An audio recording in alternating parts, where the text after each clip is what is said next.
안녕하십니까. 오늘의 말씀을 시작하겠습니다. 오래전에 고인이 된 한 분을 소개하겠습니다. 이분은 한국의 대표적인 지성인이라 할 만큼 누구나 인정하는 그런 분이셨습니다. 지식적으로나 인격적으로나 또 그의 탁월한 능력과 재능을 부정할 사람은 아무도 없었습니다. 그런데 이분이 평생을 무신론자로 살아오다가 나는 왜 기독교인이 되었나 라는 책을 쓰게 되었는데, 그때 많은 사람들의 관심과 주목을 받게 되었던 겁니다.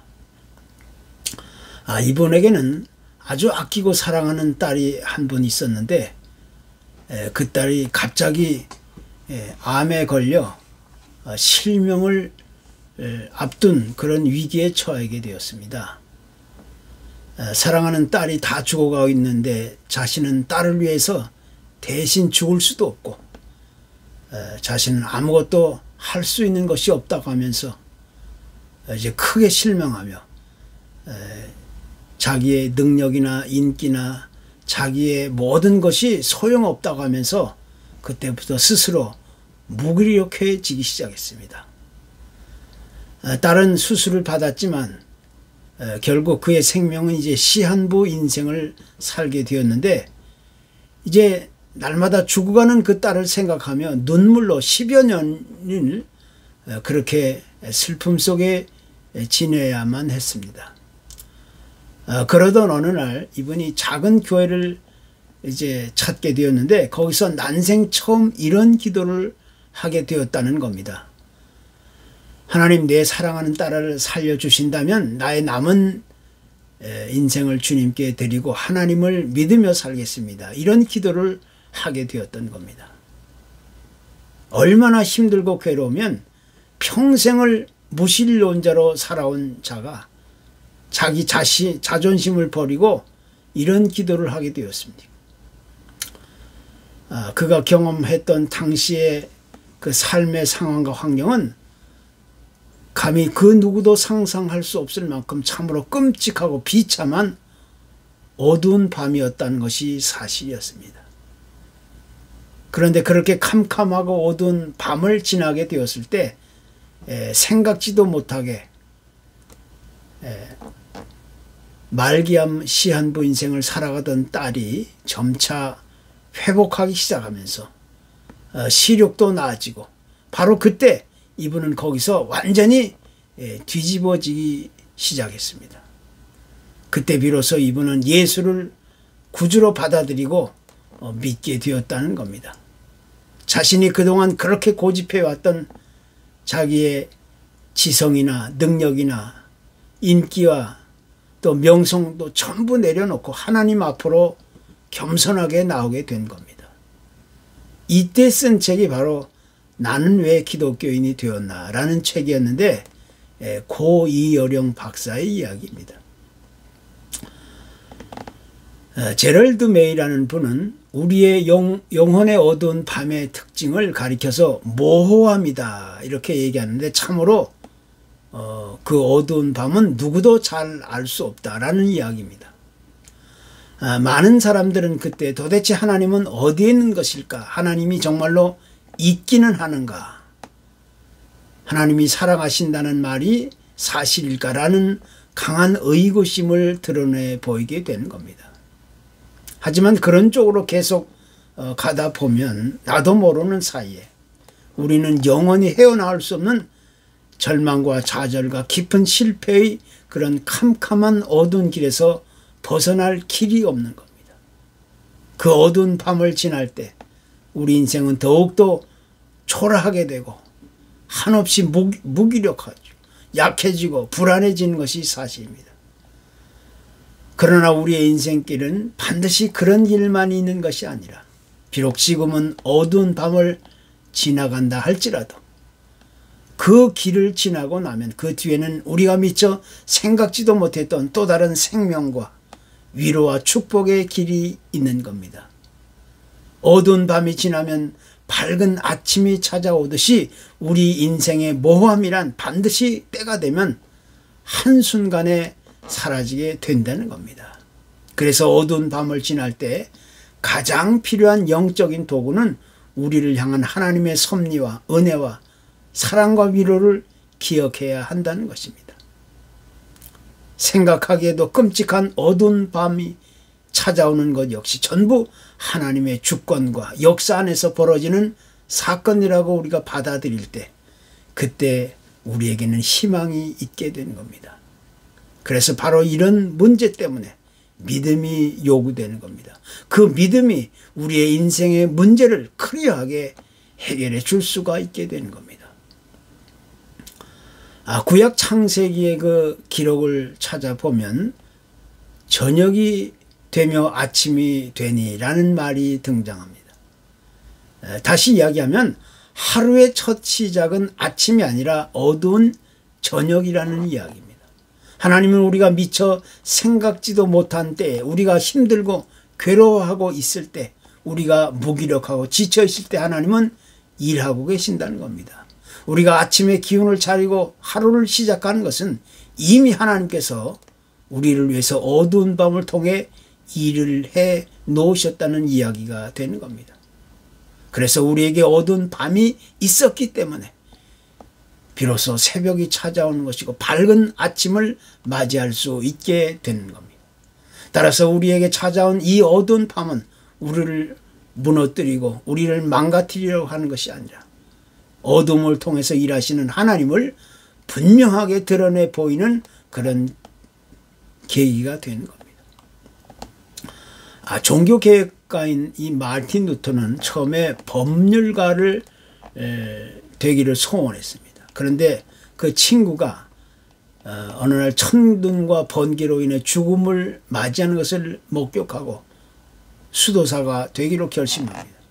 그리고 이제 그때 다니던 대학을 그만두고 루터는 수도사의 길을 걷게 되었는데 그 이후에 이제 대학 교수로 일을 하다가 복음의 진리를 깨닫게 되었습니다. 그리고 그가 이제 종교 개혁의 길을 가게 되었을 때 그때는 참으로 견디기 힘든 캄캄한 어둠 속에 갇혔어야 할만 했습니다. 정신적인 고통은 물론 감정적으로, 정서적으로, 육체적으로 감당하기 힘든 어려운 그런 길을 가야만 했던 겁니다. 결국은 그렇게 감당하기에 너무 힘든 어려운 고통과 아픔과 신음을 통해서 비로소 그의 개혁 작업은 빛을 보기 시작했던 겁니다. 다시 이야기한다면 하나님은 우리의 슬픔과 아픔과 고통을 외면하고 무시하는 것이 아니라 우리가 겪는 그 말할 수 없는 슬픔이나 아픔과 고통과 그 속에서 우리와 함께 하시며 하나님 스스로 일하시고 계신다는 이야기가 되는 겁니다. 그것이 바로 하나님의 신비로운 섭리이고 은혜이고 사랑인 겁니다. 우리가 아파하고 힘들고 괴로워할 때에도 하나님은 스스로 일하고 계신다는 겁니다.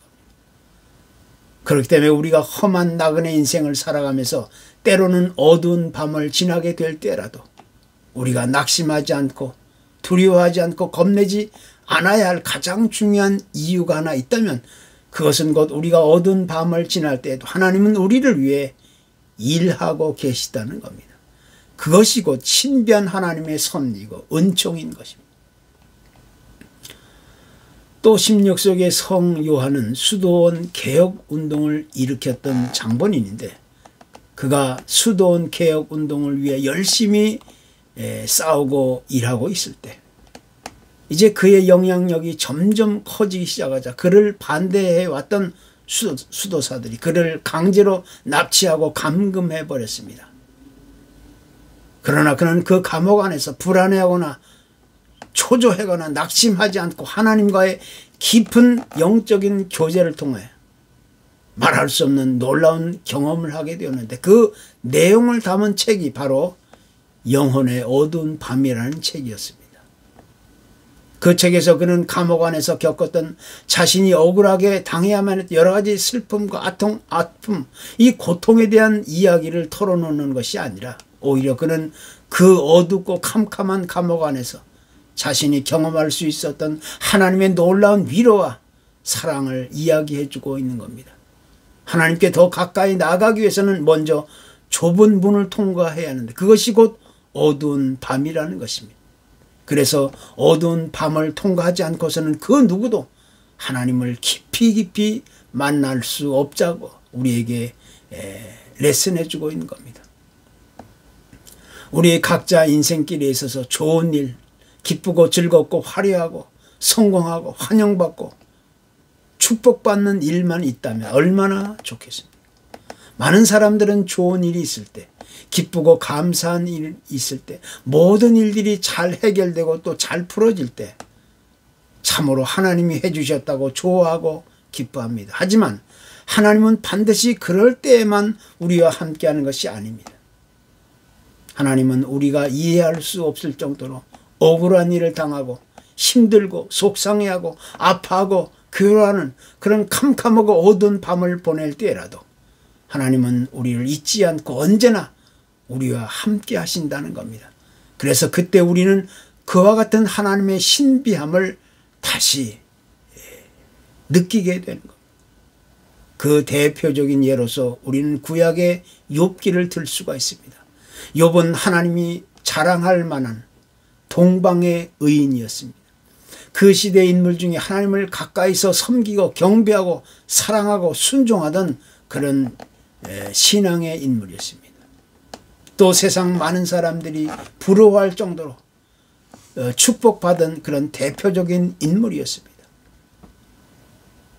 그러던 어느 날 갑자기 욥은 아무런 원인과 이유도 없이 애매하고 억울하게 견디기 힘든 비참한 비극과 고통의 그런 절벽 아래로 떨어지게 되었습니다. 그 누구도 욥이 경험했던 비참한 현실을 올바로 이해하거나 위로해 줄 수 있는 사람은 아무도 없었습니다. 아마도 보통 사람 같았으면 그 즉시 하나님을 등지고 의심하고 원망하면서 불평을 쏟아 놓았을 것이 분명합니다. 그러나 욥은 스스로 죄를 짓거나 하나님을 원망하거나 불평하지 않습니다. 오히려 그는 하나님께 대해서 이것까지도 하나님이 계획하시고 일하시고 계시다는 사실을 깊이 깨닫게 되었던 겁니다. 자신에게 닥친 헤아릴 수 없는 그런 깊고 깊은 어두운 밤을 통해서 하나님을 직접 경험할 수 있었던 기회로 삼았다는 겁니다. 그래서 그는 이렇게 말합니다. 내가 주에 대해 지금까지 내 귀로만 들었는데 이제 내 눈으로 주를 보게 되었나이다. 우리는 여기서 반드시 기억해야 할 중요한 메시지가 있는 욥에게 있어서 그는 무엇보다 모든 일들이 잘 되고 형통하게 되었을 때 하나님을 기뻐하고 감사한 것이 아니에요. 오히려 자신이 감당하기에는 너무나 힘들고 괴롭고 가슴 아픈 상황 속에서 하나님의 역사심을 올바로 깨닫게 되었다는 사실입니다. 이것이 바로 인생의 어두운 밤을 지날 때 욥이 보여주었던 아름다운 참 믿음의 모습이었습니다.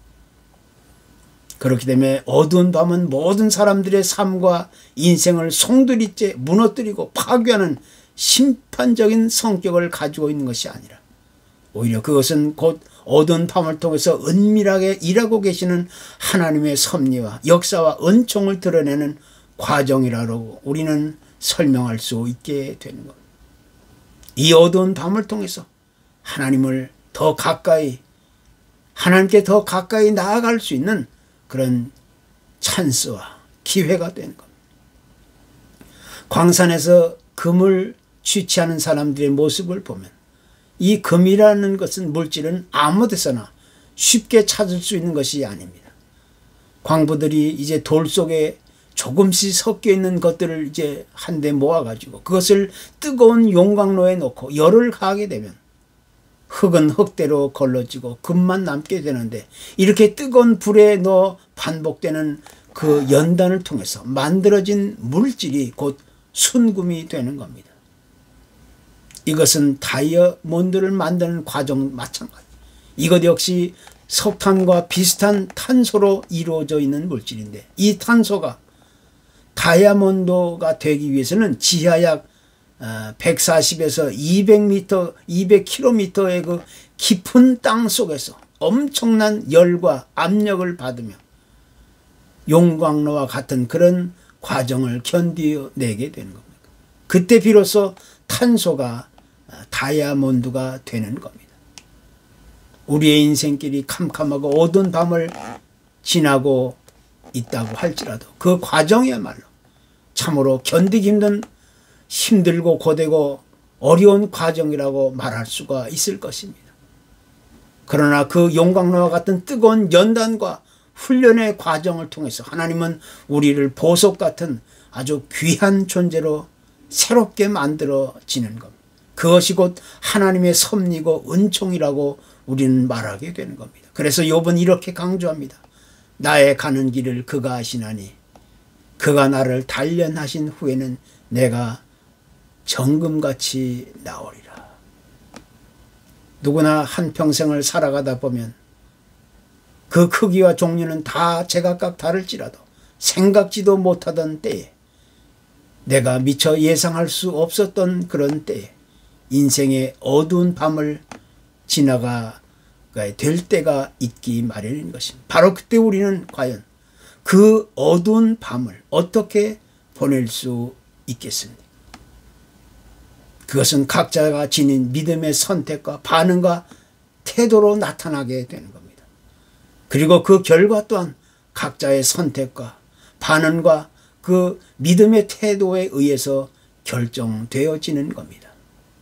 그래서 이제 우리는 그 어두운 밤을 지날 때를 반드시 기억하며 나의 삶을 달려가야 될 줄로 믿는 것입니다. 감사합니다.